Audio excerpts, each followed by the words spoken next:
Amém. Amém, irmãos. É muito bom nós estarmos juntos como igreja, né? Eu quero relembrar aos irmãos a importância de nós permanecermos como igreja, né? Porque essa reunião, ela tem a sua importância. Por mais que nós acreditamos que a reunião, ela não se resume nisso, nós acreditamos que essa reunião da congregação com os irmãos, onde nós nos reunimos, ela é importante. Você crê que é importante? Por isso eu quero agradecer a todos os irmãos que estão aqui hoje, né? Para que nós pudéssemos estar juntos como igreja. Amém? Irmãos, pode abaixar só um pouquinho, Ri? Pode abaixar só um pouquinho que eu falo um pouquinho alto.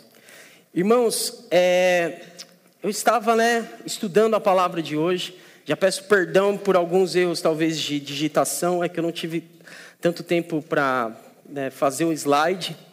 Mas, dentro da palavra de hoje, o Senhor, Ele falou muito comigo a respeito de uma passagem que está lá no Antigo Testamento, no livro de Reis. Então, se você está com a sua Bíblia, abra lá no livro de 1 Reis, capítulo 19. Tá certo? Capítulo 19, versículo 1. Os irmãos que não estiverem aí, a gente está aqui com a Bíblia aberta também, tá bom? Mas se você quiser acompanhar na sua Bíblia, às vezes tem alguma tradução diferente, tá certo? Mas essa daqui que eu estou lendo é a tradução da NVT, Nova Versão Transformadora. Irmãos, eu até aconselho os irmãos a terem essa Bíblia, a versão dessa Bíblia, que é a NVT, porque ela é uma linguagem muito mais fácil de nós entendermos. Então, eu sempre uso a Almeida Revista Atualizada e também tenho usado a NVT, principalmente para a gente expor aqui o texto para a comunidade, porque é uma maneira mais fácil de nós entendermos a Bíblia, tá? Sem mudar o contexto. Existem outras traduções que a gente vê que muda um pouco até a intenção, o contexto, mas a NVT, eles têm sido muito fiel, tem sido muito boa o trabalho, se eu não me engano, é da Mundo Bíblico, tá certo? Então, vamos ler, tá? É do 1 ao 18, então hoje o texto é um pouquinho grande, mas a gente vai ler juntos esse texto. Amém? A Bíblia diz assim: Acabe contou a Jezabel tudo o que Elias havia feito, incluindo o modo como havia matado todos os profetas de Baal. Por isso, Jezabel enviou esta mensagem a Elias: que os deuses me castiguem severamente, se até amanhã essa hora eu não fizer a você o que você fez aos profetas de Baal. Então ela jurou a morte de Elias aqui nesse momento.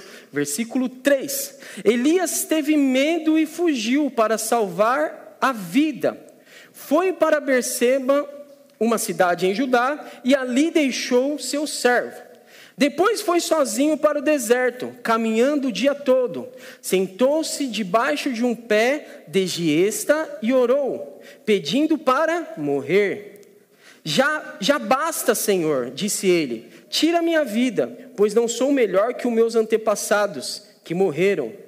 Então, ele se deitou debaixo do pé de giesta, talvez na sua Bíblia está escrito zimbro, e dormiu. Enquanto dormia, um anjo tocou e disse: levanta-te e coma. Elias olhou ao redor e viu perto da sua cabeça um pão assado sobre pedras, quentes e um jarro de água. Ele comeu e bebeu e deitou novamente.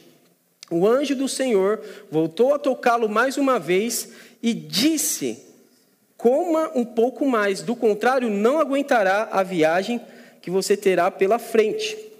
Elias levantou, comeu e bebeu, e o alimento lhe deu força para uma jornada de 40 dias e 40 noites até o Monte Sinai, o monte de Deus. Amém? Vamos até o 8, eu falei 18, mas era até o 8, tá certo? Então, irmãos, hoje eu quero falar a respeito do fardo da acusação.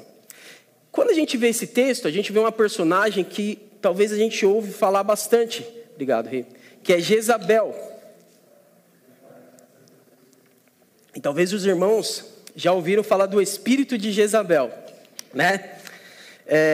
Esse espírito, muitas vezes, né, ele é usado até de forma pejorativa para falar a respeito de algumas mulheres, né, do dia a dia, que acabam tendo algumas atitudes. Então, eu já vi muito pastor falar a respeito do espírito de Jezabel, que tal mulher está com o espírito de Jezabel, mas o espírito de Jezabel, ele não fala apenas a respeito de uma mulher. Por mais que Jezabel aqui represente uma mulher, o espírito de Jezabel fala a respeito de acusação.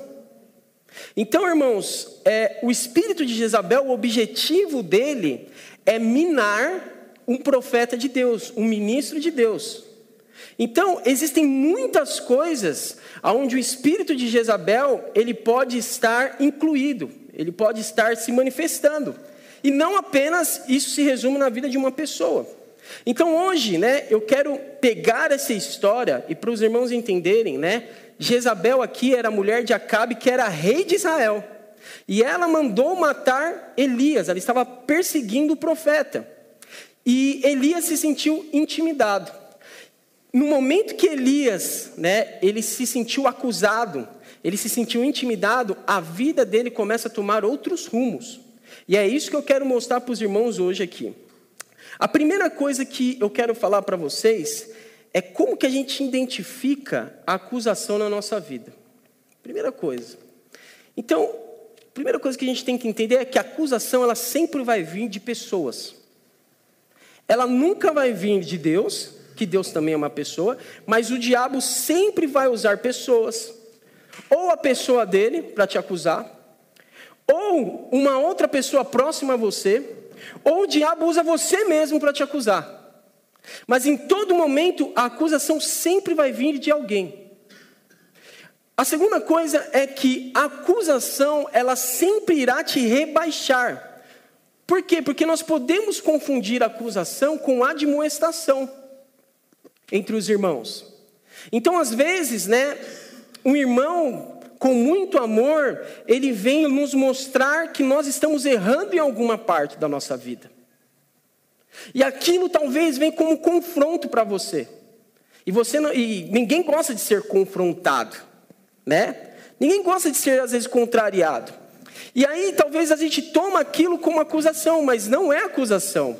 Por quê? Porque a Bíblia nos ensina a admoestar uns aos outros em amor. Então, se toda vez que nós recebemos uma admoestação em amor, isso irá trazer para nós um arrependimento, para que isso venha trazer crescimento para a sua vida. Por isso que é muito importante você preparar o seu coração para receber admoestação, para receber ensino, para alguém um dia vir na sua vida e falar, olha, você está indo pelo caminho errado. Então prepare o seu coração para isso. Mas a acusação, quando ela vem para você, ela nunca é para te ajudar a ser uma pessoa melhor. Ela nunca é para te ajudar a ir para o caminho correto. A acusação, ela vem para rebaixar você. Vem para mostrar o quanto você é ruim, o quanto você não presta, o quanto você falhou. O quanto você é falho com Deus, com a sua esposa, com o seu marido, com a sua família. Isso é acusação. E muitas vezes ela pode vir dentro da nossa casa.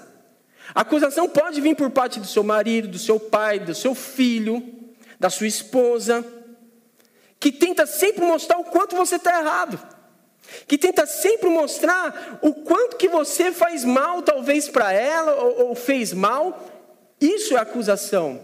Mas preste atenção, quando alguém ama você, essa pessoa, ela quer tirar você daquele lugar e colocar você no lugar de Cristo.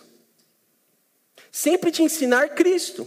A terceira coisa é que a acusação sempre irá requerer esforço humano. Como assim?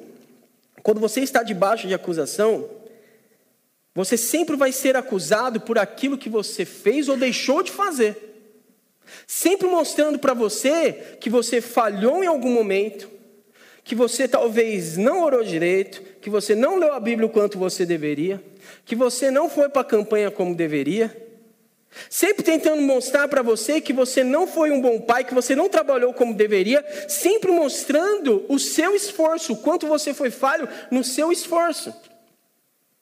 Mas o ensino em Cristo vai sempre mostrar o quanto Ele se esforçou por nós. E quando nós admoestamos em Cristo, nós vamos ensinar a pessoa a receber o esforço de Cristo, e ela vai começar a andar no Evangelho dependente de Cristo, não dependente dos seus esforços. Por quê, irmãos? Porque às vezes nós estamos acusando alguém, falando para a pessoa que ela precisa fazer isso para ser um esposo melhor, para ser uma esposa melhor, para ser um filho melhor, você precisa fazer isso daqui. Então quer dizer que para essa pessoa ser aceita por você, ela tem que melhorar nessa área. Senão ela não vai ser aceita por você. E a mesma coisa que vai acontecer com Deus em algum momento. Talvez alguém vai falar que para você ser aceito por Deus, você também precisa melhorar numa área. E tudo vai falando a respeito do seu esforço. E aí naquela semana você jejua. Naquela semana você se torna uma pessoa melhor. Mas deixa eu dizer uma coisa. Quando é pelo esforço humano, não dura muito tempo. Tudo que é humano e desse mundo tem prazo de validade. Tudo. Até o plástico que dura milhões de anos, ele tem um prazo também de validade. Por quê? Porque as coisas desse mundo são corruptíveis. Vocês estão entendendo o que eu estou querendo dizer? Mas as coisas que o Espírito Santo faz, elas duram para sempre. Elas são eternas. Por isso, nós precisamos ensinar as pessoas a depender e andar no Espírito. Nunca falar para elas que elas precisam apenas mudar a conduta, mas mostrar que elas precisam depender do Espírito. Talvez mudar a conduta é importante. Nós, como cristãos, nós precisamos ter uma conduta boa diante o mundo, diante Deus. Mas o que eu estou querendo dizer é como nós mudamos essa conduta. É com seu esforço próprio? Às vezes pode ser. Só que isso vai durar um tempo. Mas quando nós entendemos que andamos no Espírito e dependemos de Deus, automaticamente a nossa conduta vai mudando. Amém? Então, nós falamos sobre isso e as três coisas que eu falei aqui, sobre como a acusação, vem através de pessoas, é interessante que aqui no texto, a palavra diz assim, lá no versículo 1, Acabe contou a Jezabel tudo que Elias havia feito. Então a acusação começa na vida de Elias, quando alguém contou para Jezabel. Quando alguém foi fofocar e falar da vida dela. Por isso que nós precisamos entender que quem quer o seu bem, ele fala para você. Ele não fala para outras pessoas. Você entende? Porque Acabe também queria a cabeça de Elias. Irmãos, no meio de uma comunidade e no meio da igreja, isso é uma das coisas que nós mais temos que tomar cuidado. Eu acho que todos nós falhamos nisso em algum momento da nossa vida. Às vezes nós falamos de outro irmão, não com o objetivo de ajudar o irmão, mas nós falamos de outro irmão simplesmente para ter história para contar. Ou simplesmente para atualizar as nossas notícias do dia a dia. Ou pode acontecer que nós queremos contar para realmente trazer, vamos dizer assim, queimar a biografia da pessoa. E nós temos que tomar cuidado com isso, porque todos nós falhamos nisso. Todos nós falhamos nisso no dia a dia. Eu falo para vocês, eu tenho me dedicado a aprender isso no dia a dia. A falar mais de Cristo, numa mesa de comunhão, e menos da vida dos outros. Os irmãos estão entendendo? Por quê? Porque a acusação, ela começa no meio de uma fofoca, no meio de uma história mal contada. Então, irmãos, eu desafio você quer falar de alguém? Ore por essa pessoa no final da conversa, que você estiver falando dessa pessoa. Irmão, você viu o tal fulano? Pois é, saiu da igreja. Vem cá, vamos orar por ele? Ora por ele no final da conversa que você tem sobre essa pessoa. Então, irmãos, é importante nós entendermos que o ambiente de acusação, ele começa muitas vezes de um ambiente como esse aqui, de uma história que contou para outro que contou, e nós temos que acabar com isso. Quem quer o seu bem, ele conta para você. Ele fala com você. Se você quer o bem de alguém, não leve para outra mesa. Leve para essa pessoa. Vocês estão entendendo isso? Amém? E aí, irmãos, nós temos consequências que a acusação ela traz na vida do cristão. Qual que é a primeira consequência que aconteceu aqui? O medo. O medo foi a primeira consequência que aconteceu na vida de Elias. Por quê? Olha lá, no versículo 3 a Bíblia fala assim: e Elias teve o quê? Medo. Primeira coisa que fala, e Elias teve medo. Olha, irmãos, quando nós estamos debaixo de algum ambiente onde nós nos sentimos acusados, onde nós nos sentimos intimidados, a primeira coisa que vem é o medo. E o medo, ele tem a capacidade de minar você, de tirar você do propósito, de tirar você do caminho. Nós precisamos entender que o medo, ele abre portas para que o inimigo, ele fale coisas na nossa mente que desestabilizam a nossa vida. Então, o que a Bíblia fala sobre medo? O que João, lá na carta de João, falava sobre medo? 1 João, capítulo 1, versículo 18, fala assim: no amor não existe medo. Antes, o perfeito amor, ele lança fora todo medo. Ora, o medo, ele produz o que, irmãos? Tormento. Logo, aquele que teme não é aperfeiçoado no amor. Vocês entendem isso? Quem que tem medo? Quem não entendeu a magnitude do amor de Deus. Porque se nós entendêssemos o quanto nós somos amados, e se nós entendêssemos a magnitude do amor de Deus, nem medo de morrer você teria. Você está entendendo? Então, é importante a gente entender que o medo ele não deve fazer parte da vida do cristão. Mas isso quer dizer que você nunca vai ter medo? Não. Talvez você vai ter medo em algum momento da sua vida. Talvez vai chegar momentos na sua vida onde você vai temer alguma coisa. Eu já tive momentos na minha vida que eu tinha medo de ter doença.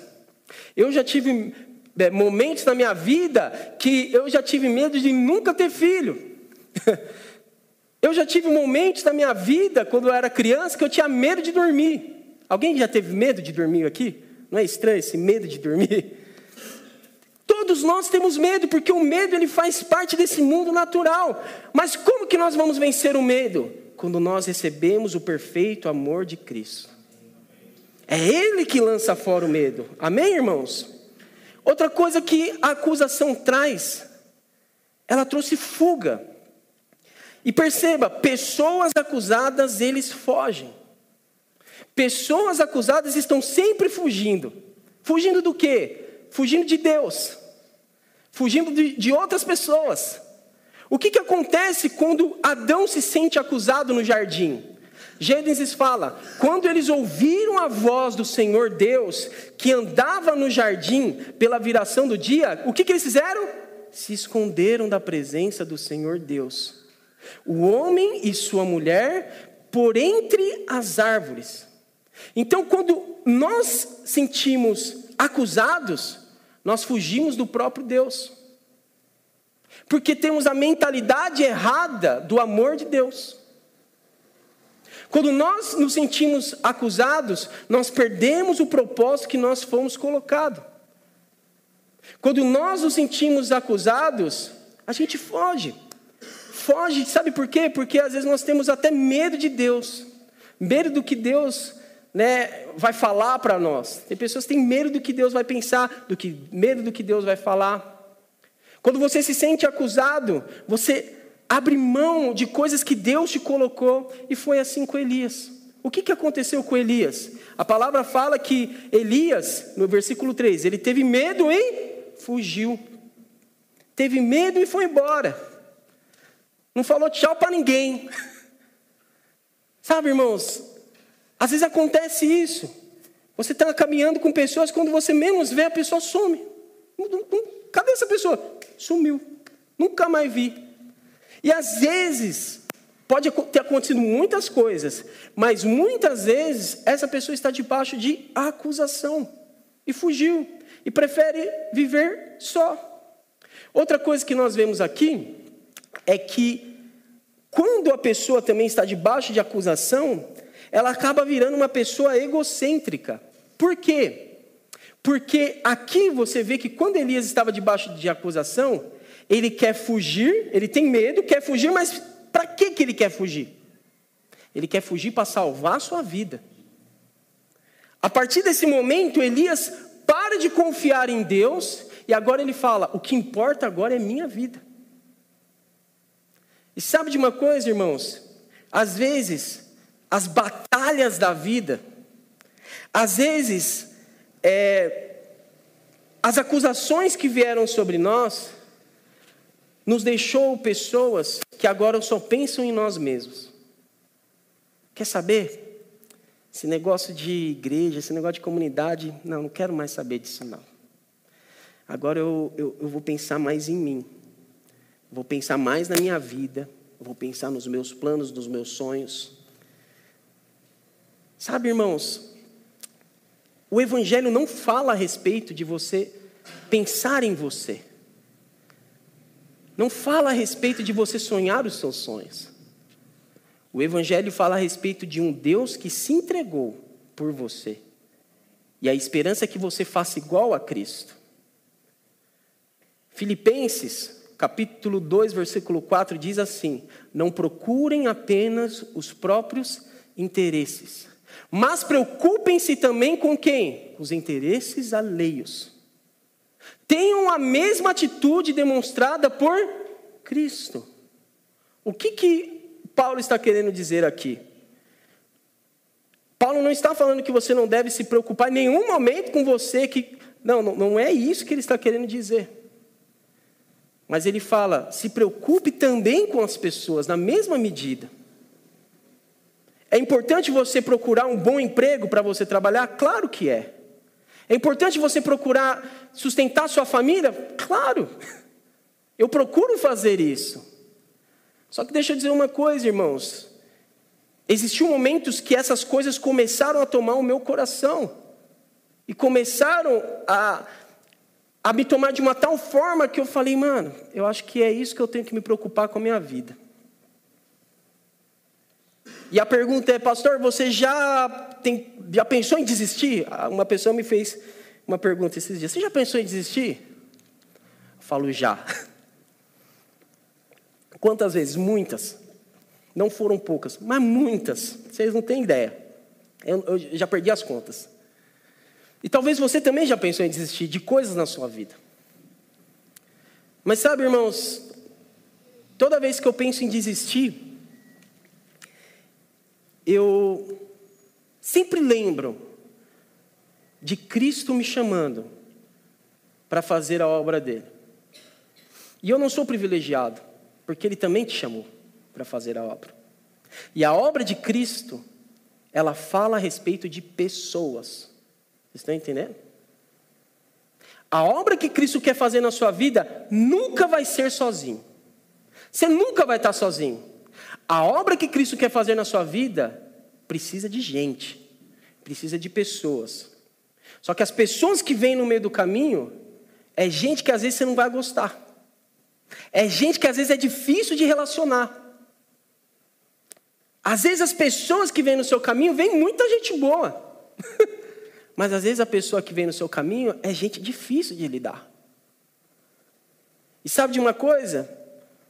Por conta de nós às vezes nos frustrarmos com algumas pessoas, com um pastor, com um irmão, ou até mesmo com alguém que você pastoreava, às vezes nós temos o pensamento de falar, agora eu vou viver para mim mesmo. Mas o Evangelho fala a respeito de nós imitarmos a Cristo. Então, irmãos, com todo carinho, não ande sozinho. Viva uma vida de comunidade. Você precisa de pessoas na sua vida. Eu preciso de gente no meu casamento. Eu preciso de gente na minha criação de filho. Eu preciso de gente nas minhas finanças. Eu preciso de gente no meu ministério. Então, irmãos, a acusação muitas vezes quer fazer isso conosco. Outra coisa, que a acusação faz? Ele também deixa as pessoas sozinhas. Porque depois que você começa a pensar em você mesmo, a outra coisa que você vai fazer é você vai começar a mandar a gente embora. Porque Elias fez isso. Ali a Bíblia fala que Elias teve medo e fugiu para salvar a sua vida, foi para Berseba, uma cidade de Judá, e ali deixou o seu servo. A última pessoa que ele tinha na vida, a última pessoa que poderia ajudar ele, o que ele fez? Deixou essa pessoa. Fica aqui que eu vou fazer outra coisa da vida. Quando nós às vezes estamos acusados, feridos com as coisas da vida, nós temos o costume de deixar pessoas no meio do caminho.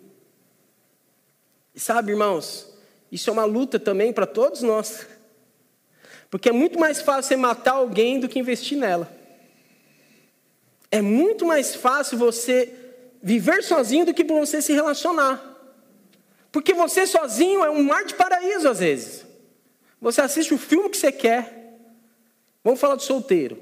Ele assiste o filme que quer, a série que ele quer, a hora que ele quiser. Mas depois que casa não é mais assim. Agora você tem que decidir junto a série que você vai assistir. E quando tem filho, aí você não decide, aí você tem que pôr a galinha pintadinha. Aí você tem que pôr um mundo de pita, os 3 palavrinhas. Mas o que eu estou querendo dizer? Viver em relacionamento requer que nós venhamos abrir mão das nossas ideologias, daquilo que nós queremos. É morrer para si mesmo. Quando Jesus fala, né? Aquele que quiser vir após mim, tome a sua cruz e segue-me. O que é tomar a cruz? É morrer para si mesmo. Sabe, tomar a cruz não fala apenas simplesmente de você não pecar, mas fala a respeito de você fazer coisas que você não quer fazer, para que a obra seja feita, para que o propósito seja cumprido. Então, Elias largou a pessoa que ele não deveria largar. A palavra, eu confundi aqui. A palavra em Eclesiastes 4:9 fala assim: é melhor serem 2 que 1, pois um ajuda o outro a alcançar o quê? O sucesso. Vamos ler de novo. É melhor serem quantos? 2 do que 1, pois um ajuda o outro a alcançar o quê? Irmãos, sucesso não se alcança sozinho. Sucesso se alcança com a ajuda de pessoas. A minha pergunta é: você quer ter sucesso na sua família? Você quer ter sucesso na sua vida financeira? Você não vai conseguir sozinho. O mundo te ensina hoje a tentar fazer as coisas sozinho. Bota lá no YouTube que você vai descobrir como que faz. Faça um curso que você vai se virar. Eu vou te ensinar a aprender a se virar. Mas a Bíblia não fala sobre isso. A Bíblia fala que o seu sucesso, o sucesso que você tanto almeja, Deus fez você ser dependente do seu irmão. Porque sucesso sozinho não é sucesso, é fracasso. Porque o seu sucesso só vai fazer sentido se ele abençoar outras pessoas. Se não for isso, é fracasso de vida. Se um cair, o outro ajuda a levantar-se. Mas quem cai sem ter quem o ajude, este está em sérios apuros. Por isso, irmãos, é tão necessário nós termos essa visão. Por que Deus escolheu que nós dependêssemos do nosso irmão? Simples. Porque toda vez que você estiver reunido com o seu irmão, a palavra fala, ali ele também vai estar. A Bíblia não fala que o Senhor está com você, por mais que Ele está morando dentro de você, mas ela não enfatiza, o Senhor está com você lá no seu quarto. O Senhor está com você nos seus momentos de solitude. O Senhor está com você no seu devocional. Eu acredito que Ele está, mas ela não enfatiza isso. A Bíblia fala, onde 2 ou 3 estiverem reunidos em meu nome, ali eu vou estar no meio deles. Vocês estão entendendo? Então Elias, ele foge do relacionamento. Ele manda a pessoa embora. Só que o Evangelho fala o quê? Fala sobre você levar pessoas com você. Amém? Outra coisa, a consequência da acusação, ela também traz confusão. E é interessante, porque... Espera aí. Aqui. Não, aí. E é interessante porque Ali a palavra no 4 fala assim: depois foi sozinho para o deserto, caminhando o dia todo. Sentou-se debaixo de um pé de giesta e orou, pedindo para morrer. Qual que foi a oração de Elias? Já basta, Senhor, disse ele. Tira a minha vida, pois não sou melhor que os meus antepassados. Sabe o que eu acho interessante? Quando nós estamos debaixo de acusação, nós perdemos tanto o propósito da nossa vida, que você perde também o discernimento espiritual das coisas. E quando você perde o discernimento espiritual, você não sabe para onde você tem que ir. Já teve momentos da sua vida assim, que você não sabe se você tem que ir para tal lugar, você não sabe se você aceita esse emprego ou se você aceita outro, você não sabe se você une, se você separa, se você vai para morar em outro país, você fica no... Você não sabe, tudo é uma confusão. Por quê? Porque nós estamos debaixo de acusação. Porque nós perdemos o propósito de vida. Elias, lá no começo, para que ele foge? Para quê, irmãos? Para salvar a sua vida. Ele foge para salvar a vida e chega no deserto pedindo para Deus matar. Isso eu não entendo. A pessoa ela começa a perder o sentido. Ele não sabe o que quer. Elias não sabia mais o que queria. Não sei como Deus não falou para ele: rapaz, você quer morrer ou você quer salvar a sua vida? Você precisa me falar. Irmãos, quando nós estamos debaixo de acusação, nós perdemos o senso de direção das coisas de Deus. E preste atenção, ali em 1 Coríntios 14, Paulo fala, porque Deus ele não é confusão, e sim paz. O cristão, eu costumo repetir uma coisa: o cristão, ele não deve buscar a paz. Você deve perceber quando você sai da paz. Porque a paz é um estilo de vida do cristão. Eu não vivo o dia inteiro procurando paz. Não. Eu creio que por eu servir a Cristo eu tenho a paz. A paz está comigo. Mas existem momentos na minha vida que eu perco a paz. É nesse momento que você tem que acender um alerta e falar: opa, o que está acontecendo? Por que eu perdi a paz? Por que eu perdi a paz no meu casamento? Por que eu perdi a paz dentro da minha casa? Porque alguma coisa está acontecendo. E aí você tem que pedir discernimento para Deus. Deus, me mostra. O que eu fiz? Que eu saí dessa dependência do Senhor, que eu saí desse caminho de paz, e nós precisamos voltar. Então, Deus ele não é um Deus de confusão. Olha, eu sei que nós, estamos em épocas onde nós ouvimos muitas pregações, irmãos. Mas eu costumo falar que dá para você dividir as pregações da Nova Aliança com as do Antigo Testamento de uma forma muito simples. A pregação da Nova Aliança, ela nunca vai te trazer confusão.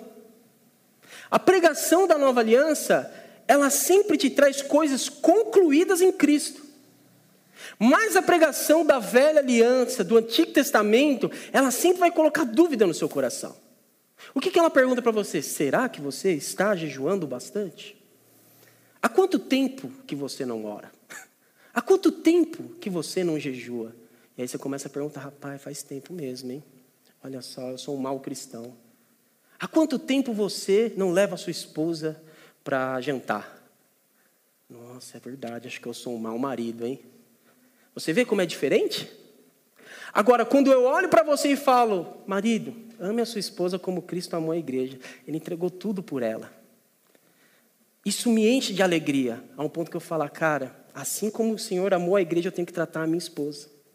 Assim como o Senhor amou a igreja, eu tenho que tratar meus filhos e meus irmãos. A pregação da Nova Aliança, ela traz coisas concluídas para você. Por isso, se você está ouvindo algum pregador e sempre fica confuso, que tipo de confusão? Se você é salvo ou não, se você está sendo um bom cristão ou não, se você está agradando a Deus ou não. Se sempre traz essas questões, onde você sai triste, você nunca sai olhando para Cristo. Deixa eu dizer uma coisa: pare de ouvir essas coisas. Não ouçam pregações que te deixam confusos. Não são pregações que depois você tem que ir lá para o pastor e falar: pastor, eu não entendi isso aqui, eu ouvi uma pregação. Não, pare de ouvir isso. Se você não tem maturidade para ouvir essas pregações hoje, pare de ouvir isso. O que nós devemos ouvir? Pregações que apontam para Cristo. Pregações que falam a respeito do que Cristo fez por você. Pregações que mostram o amor e a graça que foi revelada na cruz de Cristo.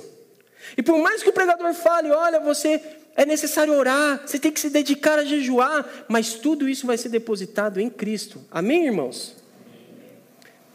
E a última coisa que a acusação faz, ela também gera um ambiente de comparação.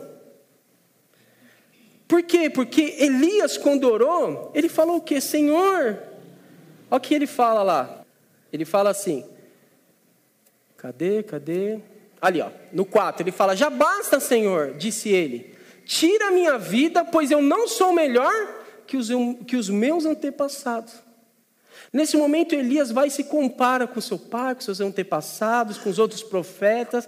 Ele fala: Senhor, eu não sou melhor que eles, me mata, porque eu não sou bom. E ali Elias estava o quê? Ele estava se comparando. E quando nós nos comparamos com outra pessoa, e eu vou te dizer, a comparação poderia ser uma palavra muito mais ampla, né? Eu poderia trazer uma palavra só sobre comparação aqui. Mas você sabia que a comparação é o que mais desanima as pessoas de cumprir o propósito? Você bota no Instagram, você só vê coisa boa de outras pessoas. E você fala: nossa, a vida daquela pessoa parece tão boa. Parece que ele ganha bem, parece que a família dele está sempre feliz. Nossa, minha família não é feliz que nessa pessoa. Nossa, eu não viajo tanto que nessa pessoa. Aí a gente fala: nossa, parece que todo mundo tem dinheiro no mundo, menos eu. Então, essa comparação começa você a minar. E você começa a se questionar. Porque quando você questiona: nossa, parece que só eu não tenho dinheiro, você está questionando que o que Deus está te dando não é o bastante para você. Por mais que você possa pedir por mais. Mas quando você se compara com outras pessoas, você está falando: Deus está sendo injusto comigo. E a comparação é um dos maiores exemplos de justiça própria. Um dos maiores exemplos de justiça própria. Então, Elias, ele se comparou com outras pessoas. Mas o que a palavra fala sobre comparação? Paulo, em 2 Coríntios 10, fala assim: não nos atreveríamos a nos classificar como esses indivíduos, nem a nos comparar com eles, que se julgam tão importantes. Aí ele dá uma mensagem para quem se compara. Ele fala: ao se compararem apenas uns com os outros, usando a si mesmo como medida, só mostra o quanto eles são ignorantes.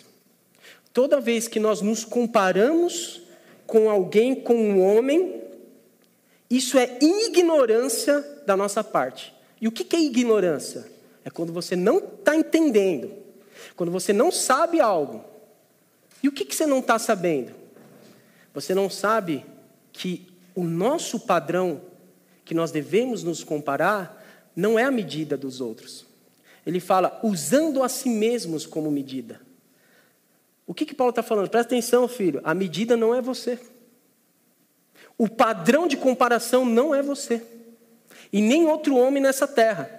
O padrão de comparação é Cristo. Por isso que ele fala que nós temos que buscar o alvo, até alcançarmos a perfeita estatura de Cristo. Por quê? Porque Ele é o alvo. Pare de olhar para as pessoas. Pare de procurar coisas para ficar se comparando. O quanto você fica triste, olhe para Cristo. Eu garanto para você, todas as vezes que você olhar para Jesus, você vai sentir uma pessoa melhor. Todas as vezes. Todas as vezes. Todas as vezes que você olhar para Jesus, você vai enxergar esperança. Você vai enxergar amor. Você vai enxergar a graça dele. Amém, irmãos? Então, por mais que eu já falei algumas coisas, mas eu quero falar pelo menos, para a gente acabar, como que então nós nos livramos da acusação? Como que eu faço quando eu identifico que eu estou debaixo de um ambiente de acusação, eu estou triste comigo mesmo, eu fiquei triste e pesado por causa de alguma coisa que outra pessoa falou? Como que eu faço? A primeira coisa é: descanse em Cristo. Ele é o lugar de descanso. Olha, é engraçado que às vezes Deus manda para o deserto porque você não conseguiu descansar nele no dia a dia. Elias não descansou. O que ele teve que fazer? Foi para o deserto. Deserto não é lugar de permanecer, mas muitas vezes nós passamos pelo deserto. E o que nós aprendemos no deserto? Deserto você aprende a confiar nele. Deserto você aprende a depender dele. Porque lá não tem comida fácil. Lá talvez você vai ter que depender tanto que os anjos vêm te suprir lá. Então, é importante nós descansarmos em Cristo. Irmãos, quando Romanos 8, Paulo fala, isso daqui, esse versículo fala, agora, portanto, já não há mais nenhuma condenação para os que estão em Cristo Jesus. Quando Paulo fala esse versículo, ele estava tentando deixar de uma maneira mais clara possível que não existe mais condenação. E deixa eu dizer uma coisa, tudo depende do que você pensa nessa noite. Você está ou não em Cristo Jesus? Tudo depende se você crê, eu estou em Cristo ou não estou em Cristo. Mas eu quero dizer para você o que eu penso que eu estou em Cristo. E eu penso que vocês estão em Cristo. E se vocês estão em Cristo, não tem mais condenação. E às vezes as pessoas vêm falar sobre maldição hereditária. É porque minha mãe era depressiva, eu também talvez seja depressiva. Meu pai, como que fala? Minha mãe e minha avó engravidaram antes do casamento, então acho que eu também tenho esse problema. Preste atenção. Não se baseiem naquilo que o seu pai e sua mãe foram. A medida de maldição, tá bom? Entenda o que eu estou falando. Não se baseie nas maldições dos seus antepassados. Não acredite que isso está alcançando a sua vida. Existe maldição hereditária? Existe. Claro que existe. Mas para quem? Para quem não está em Cristo. Lógico que existe. Quantas famílias nós não vemos que o bisavô, o vô, e eles morreram de uma doença específica. E tem um vício que parece que está ali dentro da família. E parece que tem um pecado que está dentro daquela família. O que é isso? Sim, maldição hereditária. Mas, para aqueles que aceitaram a Cristo Jesus, todas as maldições foram quebradas. Não tem mais acusação para você. Não tem. Por isso, não fique debaixo de acusação.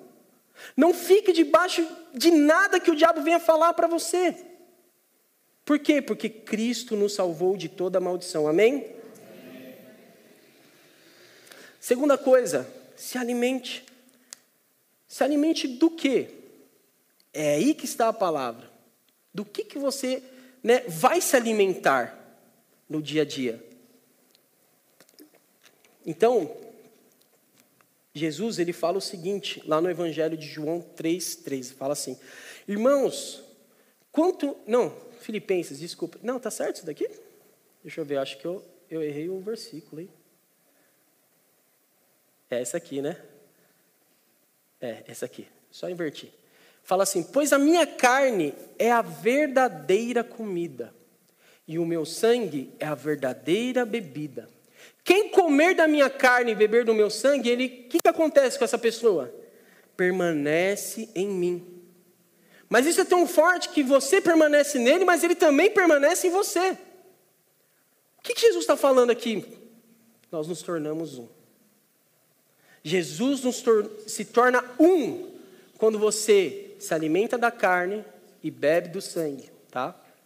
E aí fala, assim como o Pai que vive me enviou, igualmente eu vivo pelo Pai. Também quem de mim se alimenta por mim, viverá. Este é o pão que desceu do céu, em nada semelhante àquele que os vossos pais comeram, que os antigos comeram. Contudo, morreram. Vamos parar aqui. O que Jesus estava falando? Olha, aquele maná que desceu do céu, que era glorioso. Imagine que você está com fome um dia. Vamos falar um exemplo muito doido aqui. Você estava andando de avião, aí o avião acabou a gasolina, o piloto teve que pousar lá numa ilha, sem comida, sem nada.